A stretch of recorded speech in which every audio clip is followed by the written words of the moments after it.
Okay guys, a couple of quick tips. I'm testing out a new product today. So here we have HD Speed.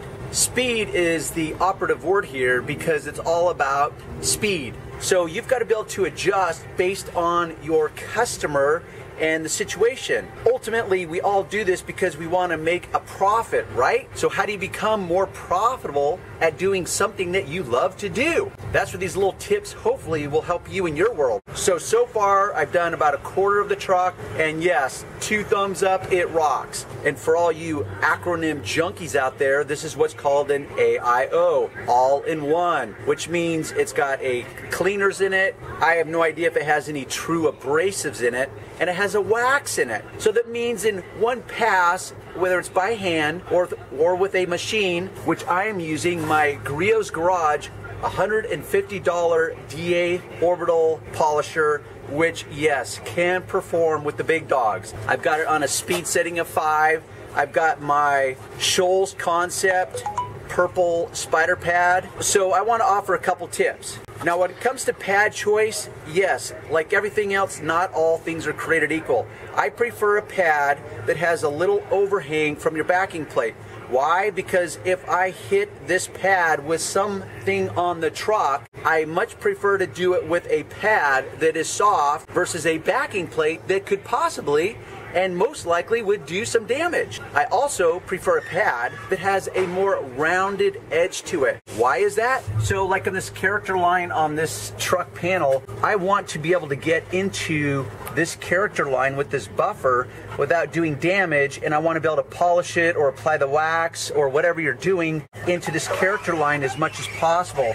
So that's why I prefer more of a rounded versus a sharp. So that's why I prefer that. Second thing, most any experienced detailer will tell you that it's hard to work around a lot of the embellishments on a truck. So with the older trucks, and I don't know what year this is, but it's not brand new, this can be moved, this mirror, so you can move it out of your way as you're polishing with the buffer.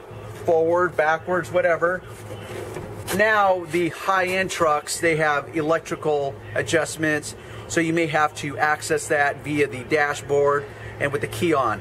So that's just a little tip, is if you're a beginner, these things do move and you just need to verify. It's a case by case, but a lot of them do move manually and you can force them out of your way.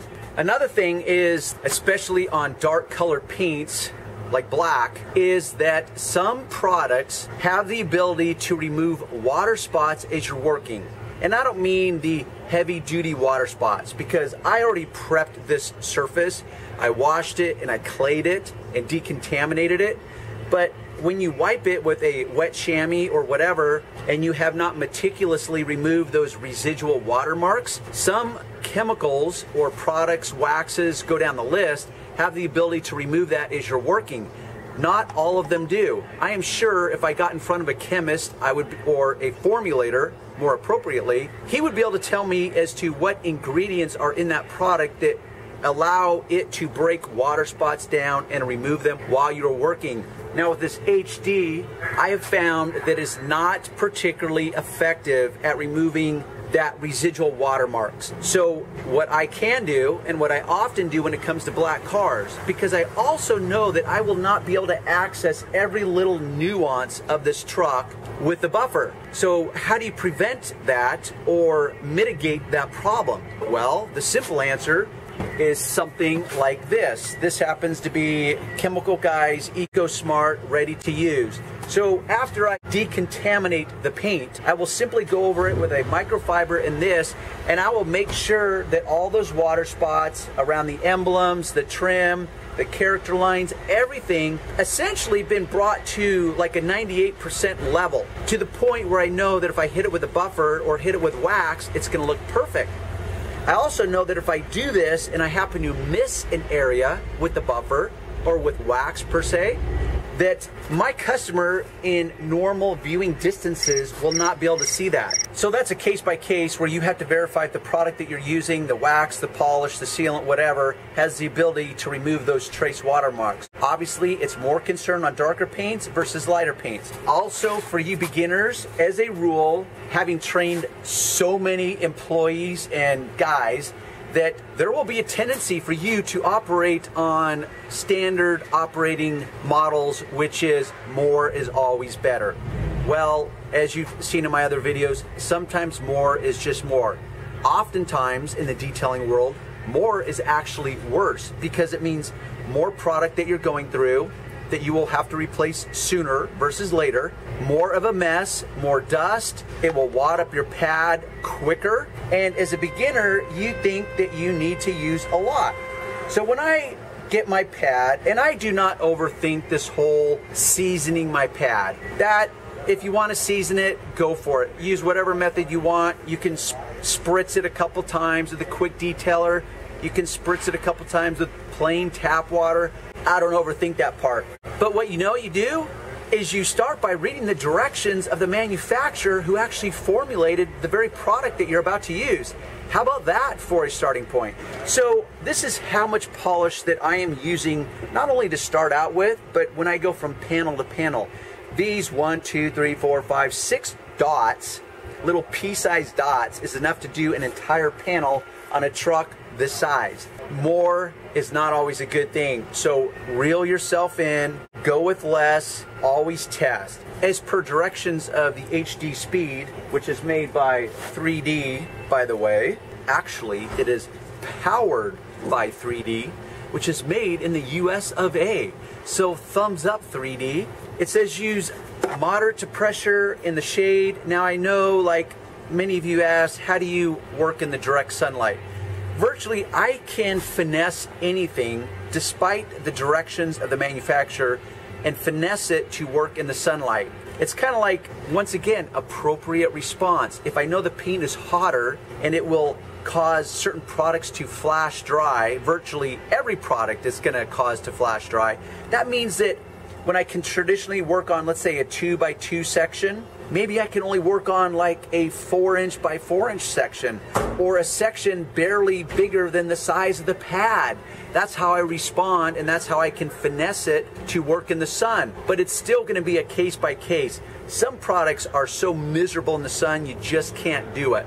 But with today's waterborne technology, water-based technology, call it what you want, it's often very, very doable to finesse it so you can work in the direct sunlight. You just have to respond appropriately. So there's my quick tips for the moment. I'll show you me in action.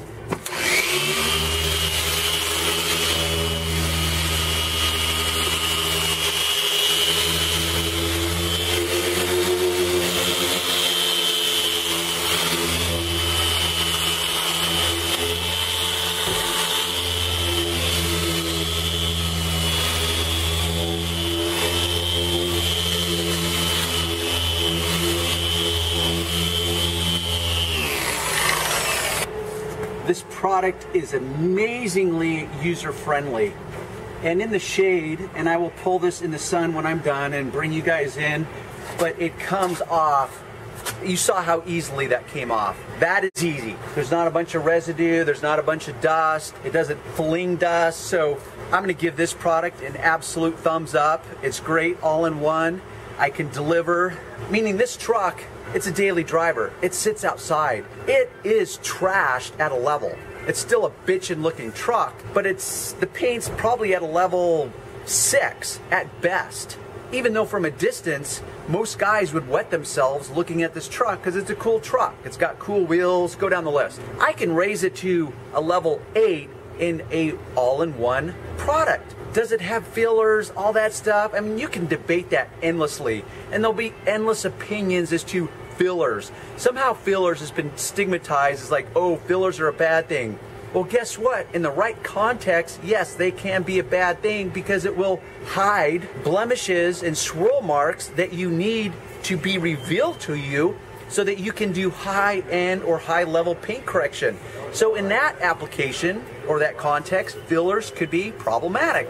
In this moment, they're welcome. I don't know how much of this is going to show, but highly spider-webbed up from just washing.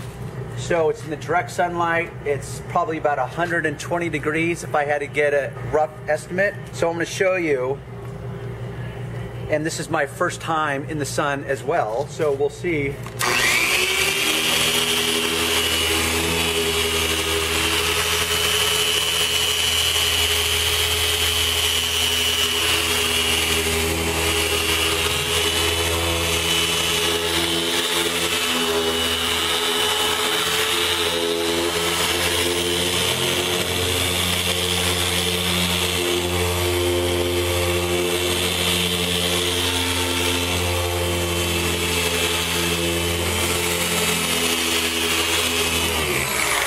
probably noticed a couple things. One, the lid's not lifted because the customer informed me, don't lift the lid, it's all packed, don't even worry about it, Darren. Also, after this dries, you'll notice I went back over it. Some people will take issue with that. They think you need to finish polishing the area before it dries. That's, you know what, you'll find endless debate on that as well. So let's just see. It's like, wow, okay. I mean, hot paint, direct sunlight, came off that easily. And basically covered up 98% of the spider webbing. So once again, thumbs up, HD. So let me bring you in and you can see the line of demarcation right there as to where I polished and the spider webbing there. And sorry, I'm not shooting in HD still, and that's not a pun based on the product I'm using. So I don't know how much of this is going to show up. Let's just say here in real life, I am like completely impressed. And I know my customer's going to wet himself when he sees his truck. And speaking of truck, you can see what I mean.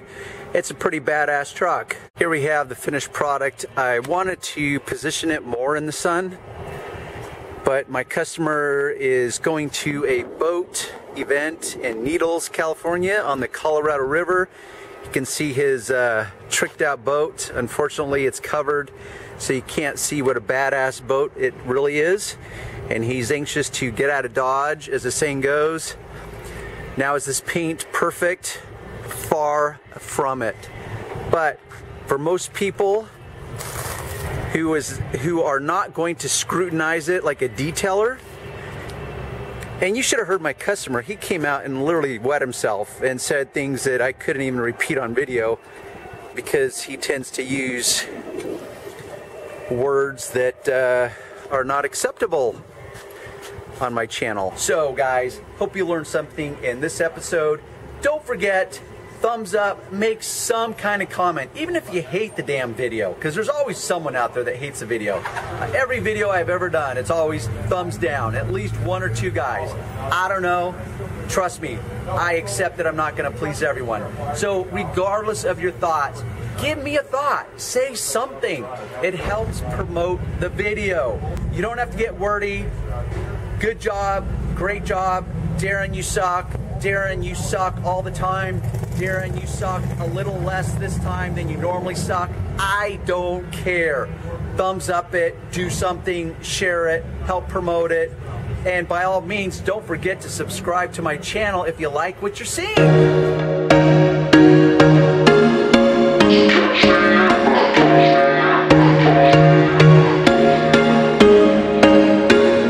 Was once a day that I would pray for you. I'd go and misbehave just so you'd notice too. Sneaking looks up and down from across the room.